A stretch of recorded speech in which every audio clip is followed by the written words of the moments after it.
आज हम फिर अरस्तू के विचारों को जानने की कोशिश करेंगे। तो आगे हम चलते हैं।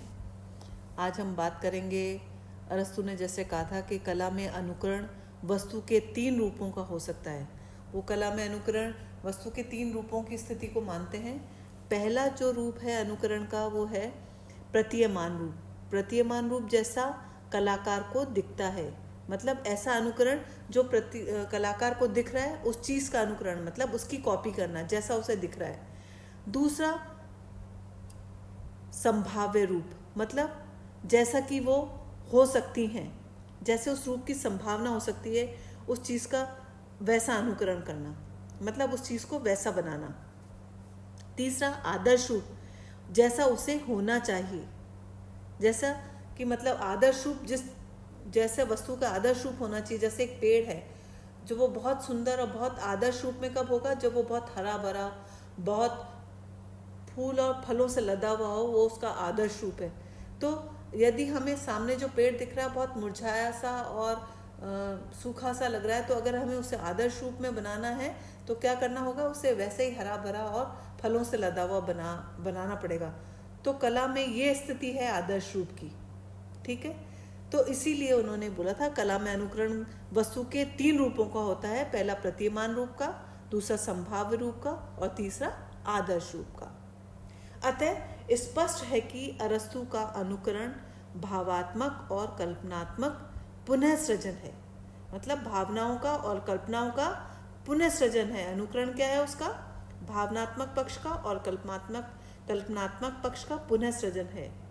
कला न जीवन की प्रतिलिपि है न यथार्थ की अनुकृति, क्योंकि कला में कल्पना भी निहित होती है। निपुण कलाकार वह है जो यथार्थ के अस्त व्यस्त जगत से कल्पना के व्यवस्थित जगत का निर्माण करे।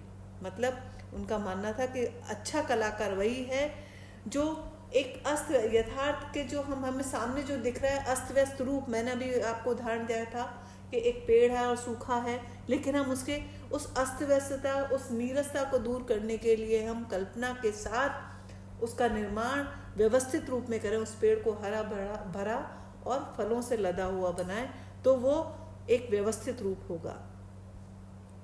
अनुकरण के आधार पर कला का वर्गीकरण। अब कला का वर्गीकरण अनुकरण के आधार पर अरस्तु ने कैसे किया, हम उस विषय पर बात करेंगे। अरस्तु ने अनुकरण के आधार पर जो कला का वर्गीकरण किया है वह प्लेटो के समान पर उल्टा वर्गीकरण किया है। प्लेटो के समान तो है लेकिन कुछ उल्टा है।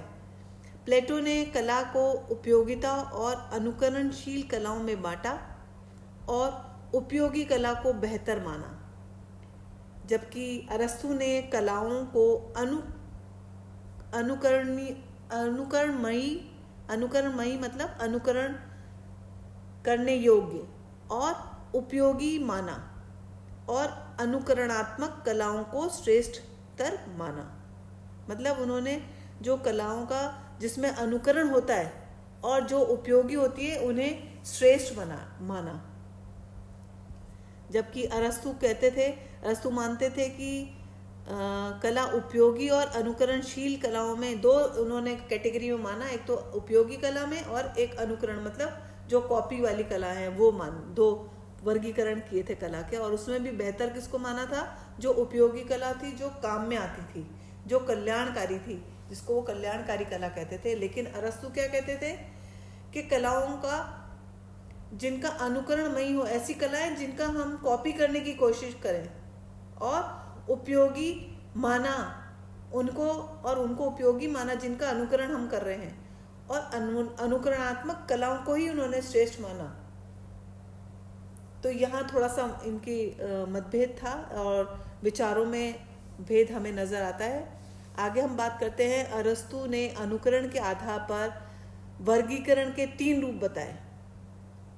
किसके आधार पर, अनुकरण के आधार पर वर्गीकरण के 3 रूप बताए। पहला विषय वस्तु। विषय वस्तु के आधार पर कला के 2 भेद माने, उपयोगी कला और ललित कला। किसके आधार पर, विषय वस्तु मतलब सब्जेक्ट के आधार पर उसने कलाओं का दो क्लासिफिकेशन किया, एक उपयोगी कला कहलाई और एक ललित कला कहलाई।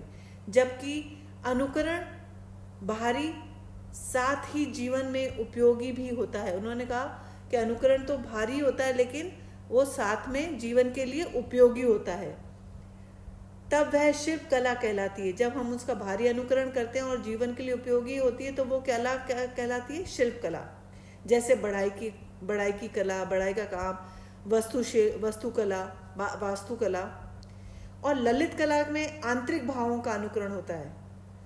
उपयोगी कला में किसका अनुकरण होता है? बाहरी आवरण का अनुकरण होता है। और जो ललित कला है उसमें आंतरिक भावों का अनुकरण होता है। जैसे चित्र, काव्य, संगीत, नाटक आदि में मन के आंतरिक भावों का, काव्य में अंदर की व्यथा का, संगीत में अंदर के भावों का, नाटक में भी भावों का और अभिव्यंजनाओं का को हम व्यक्त करते हैं।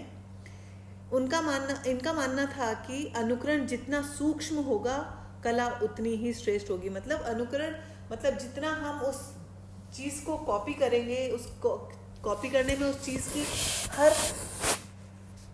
हर कोने को, मतलब हर भाग को हम एज इट इज लेने की कोशिश करेंगे, जितना सूक्ष्म रूप से हम उस चीज को देख के उसको अनुकरण करेंगे उतना ही जो कला है वो श्रेष्ठ होगी। जैसे संगीत की बात अगर हम करें तो संगीत में अगर हम कोई राग को गा रहे हैं और गाने वाले ने राग में जो श्रुतियाँ, जो स्वर, जो आरोह अवरोह लिया, अगर वैसा का वैसा ही अगर हम करें एज इट इज, उसी श्रुति पर, उसी स्वर पर, उसी ताल के साथ में करेंगे तो वो श्रेष्ठ होगा। जितना सूक्ष्म हम उसका अनुकरण करेंगे वो कला उतनी ही श्रेष्ठ होगी। दूसरा जो वर्गीकरण का आधार था वो था माध्यम। पहले हम विषय वस्तु थी मतलब सब्जेक्ट का, दूसरा माध्यम मतलब जैसे मैटर, मीडियम, जो माध्यम मतलब मीडियम। माध्यम में शब्द, ध्वनि, रंग, पत्थर आदि आते हैं। इनके आधार पर भी कलाओं के अनेक भेद हो सकते हैं। माध्यम के आधार पर मतलब मीडियम के आधार पर भी हम कह रहे हैं कलाओं का क्लासिफिकेशन हो सकता है। कैसे? शब्द के आधार पर, ध्वनि के आधार पर, रंग के आधार पर, पत्थर पर, ये सारे मीडियम हैं। इन मीडियम से हम कलाओं में अलग अलग भेद हो जाएगा। जैसे अगर शब्द है तो काव्य हो जाएगा, ध्वनि है तो संगीत हो जाएगा, रंग है तो पेंटिंग हो जाएगा, पत्थर होगा तो स्कल्पचर हो जाएंगे या इमारतें हो जाएंगी। जैसे संगीत में लय, ध्वनि, काव्य में शब्द, चित्र में रंग और मूर्ति में पत्थर माध्यम है। जो कला कई माध्यमों को एक साथ प्रयोग करे अरस्तु उसे सर्वश्रेष्ठ मानते हैं, अर्थात नाटक में इन सभी कलाओं का समावेश होता है। एक नाटक का, रंगमंच का, एक कथा का को संयोजित करने के लिए, एक नाटक को बनाने के लिए हमें चित्र की भी ज़रूरत होती है, हमें काव्य की भी ज़रूरत होती है, हमें संगीत की भी ज़रूरत होती है, हमें शब्दों की भी ज़रूरत होती है, हमें चित्रों की भी ज़रूरत होती है। तो इन सब चीज़ों का समावेश नाटक में है, इसीलिए इसको उन्होंने सर्वश्रेष्ठ माना है। ठीक है, जिसमें एक साथ सभी कलाओं का समावेश हो उसे उन्हें सर्वश्रेष्ठ माना है। अब तीसरा जो है वर्गीकरण अनुकरण के आधार पर जो हमारा शैली, क्या माना उन्होंने? शैली। पहला था विषय वस्तु, दूसरा माध्यम मतलब मीडियम और तीसरा है शैली। शैली विधि के आधार पर भी कलाओं का वर्गीकरण संभव है, जो कई प्रकार की हो सकती है, जिसमें क्षेत्र का अपना प्रभाव हो सकता है या यूं कहें कि ये निजित्व लिए हुए हो।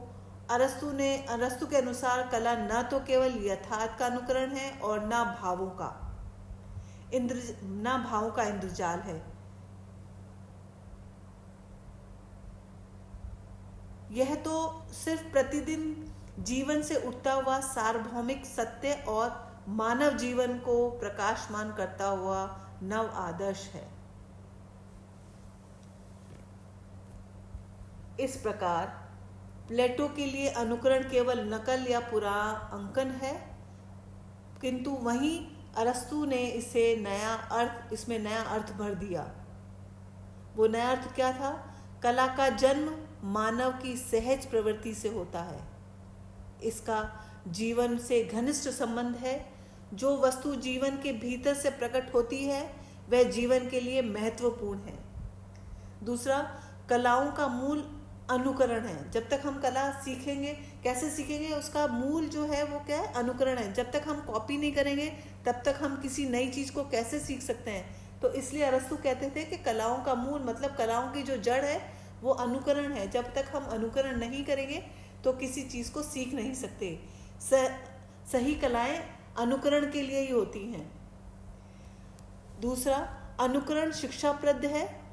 बालकाल से ही, अनुकरण से ही बच्चा क्या है? सीखता है। बचपन में हम बच्चे को लिखना पढ़ना कैसे सिखाते हैं? बोलना, भाषा किस तरह से सीखता है? कॉपी करके तो सीखता है। तो जब तक वो अनुकरण नहीं करेगा तब तक कैसे सीखा जाएगा? भाषा व लोक व्यवहार भी अनुकरण से ही सीखा जाता है। आगे अरस्तु कहते हैं, अनुकरण आनंद प्रदान करता है।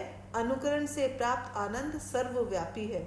जब अनुकरण हम करते हैं और वो अनुकरण एज इट इज होता है तो उससे हमें ऐसा लगता है, वाह क्या काम हो गया है, एकदम परफेक्टली एज इट इज किया है, जैसे था, जैसे हमें दिख रहा है। तो इससे अनुकरण से उन्होंने कहा कि इतनी सारी चीज़ें इसमें इतने सारे गुण हैं अनुकरण के जो होना ज़रूरी है, नहीं तो अनुकरण का महत्व ही नहीं है। कला के साथ अनुकरण इसीलिए जुड़ा है क्योंकि अनुकरण करने से ही हम कोई काम सीखते हैं। लेकिन अनुकरण करना कोई नकल करना या उसका पूरा अंकन करना नहीं है।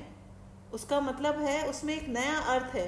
इससे हम सीखते हैं। अनुकरण हमारे लिए शिक्षाप्रद है और इससे हमें आनंद प्राप्त होता है। आज की क्लास को हम यहीं समाप्त करते हैं। आगे अगली क्लास में फिर हम अरस्तु की बात को आगे लेके चलेंगे। Thank you. Good bye.